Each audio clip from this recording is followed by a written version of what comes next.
Hello everyone, welcome back to my channel again. आज हम देखने वाले हैं क्या क्या एक इश्यूज होते हैं आईफोन्स में और क्या क्या इश्यूज होते हैं एंड्रॉइड फोन में। ये हमारे लिए बहुत बड़ा इशू है भी है, फिर लोगों ने मिथ बना रखी है सोसाइटी में। अबे जल्दी बोल, कल सुबह पनवेल निकलना। तो मैं आपको बता देता हूँ। फर्स्ट थिंग, आईफोन्स पे चलते हैं तो वो है फर्स्ट पार्ट यूएसबी पोर्ट। इसमें लाइटनिंग पोर्ट आता है। आजकल लोग कॉमन जो मानते हैं वो टाइप सी होता है। टाइप सी मेरे को भी पर्सनली काफ़ी अच्छा लगता है, बट लाइटनिंग पोर्ट स्टार्टिंग से ही आईफोन्स में दिया है, तो लाइटनिंग पोर्ट ही देता है अभी तक एप्पल अपनी सभी डिवाइसेस में। मालूम है तेरे बाप को मत सिखा। तो ये अच्छी एडवांटेज भी है, एक बेकार भी है। आपका अगर सारा कुछ इन्वायरमेंट एप्पल्स का है, आप हर चीज़, आप पुराना फ़ोन हो, आईफोन 7 चला रहे हैं, आपने 12 ले लिया, 13 ले लिया, तो सबके पास आपको लाइटनिंग कनेक्टर ही, सबके पोर्ट आपको लाइटनिंग कनेक्टर ही मिलने वाले हैं। नेक्स्ट थिंग वो है इसकी ब्लूटूथ कनेक्टिविटी। इसकी ब्लूटूथ कनेक्टिविटी वाकई में काफ़ी सिर्फ दिखावटी है। आप इसमें कुछ भी डेटा ट्रांसफ़र नहीं कर सकते हैं। आप और सिर्फ इसमें कुछ चीज़ कनेक्ट करनी हो, जैसे आपको कोई स्मार्ट वॉच कनेक्ट करनी है या फिर आपको कोई ब्लूटूथ ईयरफोन्स कनेक्ट करने हैं, तो ही आप इसके ब्लूटूथ को यूज़ कर सकते हैं। तुमसे ना हो पाएगा। ये डेटा ट्रांसफ़र के लिए ब्लूटूथ बिल्कुल भी यूज़ नहीं होता है इसका। ये सिर्फ कुछ चीज़ कनेक्ट करने के लिए होता है, तो ये भी एक बहुत बड़ा इशू बन सकते हैं हम आईफोन्स का। थर्ड वो है इसका काफ़ी ज़्यादा अभी तक आउटडेटेड डिज़ाइन। अगर आप, मैं दिखा रहा हूँ आपको फ़िलहाल, ये आईफोन 7 है। अगर आप नए वाले भी जितने भी आईफोन्स जाएंगे उसमें भी अभी तक काफ़ी बड़ी बड़ी नोच आती है। इसमें भी आप देख सकते हैं कितने बड़े बड़े बीजल्स हैं, ऊपर भी और नीचे भी। तो ये काफ़ी ज़्यादा आउटडेटेड मॉडल लगता है अभी 2022 के हिसाब से। फोर्थ पॉइंट वो है इसका कनेक्टिविटी विद द टीवीज़। जो आज का स्मार्ट टीवीज़ आ रहे हैं वो गूगल को बहुत जल्दी से कनेक्ट हो जाते हैं। ये गूगल के लिए अच्छे से वर्क नहीं करता है। गूगल के जितने भी स्मार्ट टीवीज़ आ रहे हैं उसमें अच्छे से आईफोन्स के डिवाइसेस नहीं काम करते हैं, तो ये भी एक बहुत बड़ा इशू होता है। फिफ्थ पॉइंट वो है इसका गेमिंग मोड। जैसे आपने देखा होगा जितने भी नए नए एंड्रॉयड फ़ोन्स आ रहे हैं, Xiaomi का और भी बहुत सारे फ़ोन्स आ रहे हैं, उसमें गेमिंग मोड का अलग से फीचर आता है। बट आईफोन्स के केस में ऐसा कुछ नहीं है।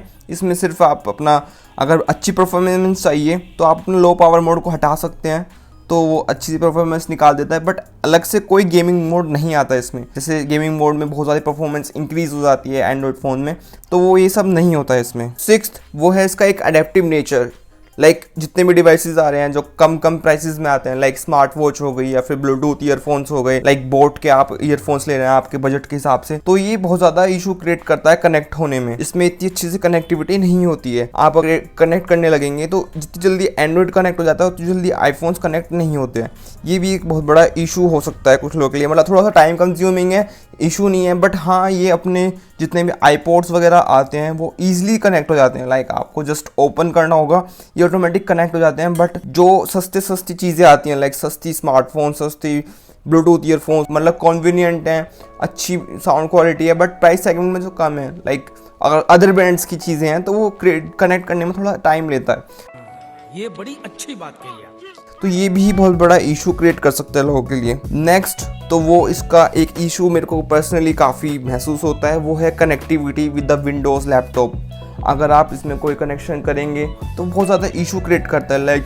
आपको कोई फाइल ट्रांसफ़र करनी है या फिर इसमें फ़ाइल लेनी है तो बहुत ज़्यादा इशू क्रिएट होते हैं। आपको iCloud, iTunes वगैरह डाउनलोड करना पड़ता है।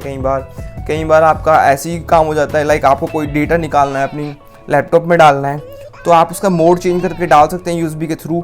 बट आपको लगता है कि मेरे लैपटॉप से डेटा अपने आईफोन्स में डालना है, तो उसके लिए आपसे अलग से iTunes को डाउनलोड करना पड़ेगा अपने विंडो पीसी में पहले, जब ही आप अपना लैपटॉप का डेटा अपने फ़ोन में डाउनलोड कर सकते हैं। तो ये भी बहुत बड़ा इशू क्रिएट करता है एक आईफोन यूज़र के लिए। उनके पास सिर्फ एक सिंपल सा विंडो लैपटॉप है, बट वो बेचारे क्या करें। अब विंडो लैपटॉप है, उन्होंने नया लिया है और उन्होंने एक आईफोन परचेज़ कर लिया, तो आपको अलग से बहुत सारी चीज़ों को डाउनलोड करना पड़ सकता है। iTunes हो गया, वो भी बहुत चीज़ें क्रिएट करनी पड़ सकती हैं, काफ़ी प्रॉब्लम क्रिएट कर सकता है। खत्म, bye bye, tata, goodbye, गया। तो यस, ये सब जो इश्यूज मैंने बताए हैं वो आईफोन के बताए हैं। अब मैं आपको इशू बताने वाला हूँ एक एंड्रॉयड फ़ोन के क्या क्या आते हैं, और सच में हमें ये लेना भी चाहिए नहीं, क्योंकि जहाँ पे एडवांटेजेस होते हैं वहाँ डिसएडवांटेजेस भी बहुत सारे होते हैं। जैसे कि आपको पता है, फर्स्ट डिसएडवांटेज वो है इसमें बहुत ज़्यादा एड्स आते हैं। जितने भी एंड्रॉयड फ़ोन्स होते हैं उसमें एड्स वगैरह आते ही रहते हैं। आप देखते हैं जितने भी MI के फ़ोन हो गए या फिर एटसेट्रा जो भी तरीके के फ़ोन्स आए उनमें एड्स आना कॉमन सी बात हो गई है। सेकंड पॉइंट, मेलवेयर का इशू बहुत ज़्यादा क्रिएट हो सकता है। आपने कोई APK डाउनलोड कर ली, थर्ड पार्टी APK डाउनलोड कर ली तो उसके थ्रू मेलवेयर आपके फ़ोन में आ सकता है, उसकी वजह से ईजिली आपका फ़ोन हैक हो सकता है। तो ये भी बहुत बड़ा एक इशू है एंड्रॉयड फ़ोन्स के लिए। थर्ड पॉइंट वो है इसमें ईजिली अपडेट्स नहीं आते हैं, नो अपडेट्स। जैसे कि आपको पता है आईफोन्स में काफ़ी जल्दी अपडेट्स आते रहते हैं, कोई इशू क्रिएट हो जाता है तो वो जल्दी से बग रिजोल्व कर लेते हैं। But on the other hand Android phone में ऐसा केस नहीं है, क्योंकि एंड्रॉयड फ़ोन की मार्केट बहुत जल्दी चेंज होती रहती है, तो वो अपने पुराने फ़ोन्स पे इतना ध्यान नहीं देते हैं, तो अपडेट नहीं आता है एंड्रॉयड फ़ोन्स का। ये भी बहुत बड़ा एक इशू है। फोर्थ पॉइंट वो है इसकी बैटरी ऑप्टिमाइजेशन। इसकी बैटरी ऑप्टिमाइजेशन बिल्कुल भी अच्छी नहीं है।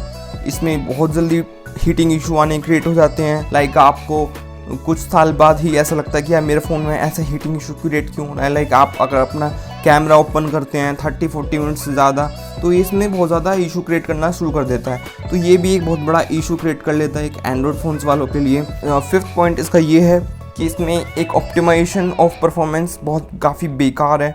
लाइक आपका कोई एक एंड्रॉयड फ़ोन ले लें 8 GB का और 2 या 4 GB का कोई आईफोन ले लें, वो ज़्यादा अच्छी परफॉर्मेंस निकाल के दे देगा as compare to Android phone. Android phone में बिल्कुल भी ऑप्टिमाइजेशन नहीं है, बिल्कुल भी। मतलब आप कोई चीज़ें मल्टीटास्किंग कर रहे हैं तो वहाँ पे आईफोन आगे निकल जाएगा एज़ कम्पेयर टू एंड्रॉयड।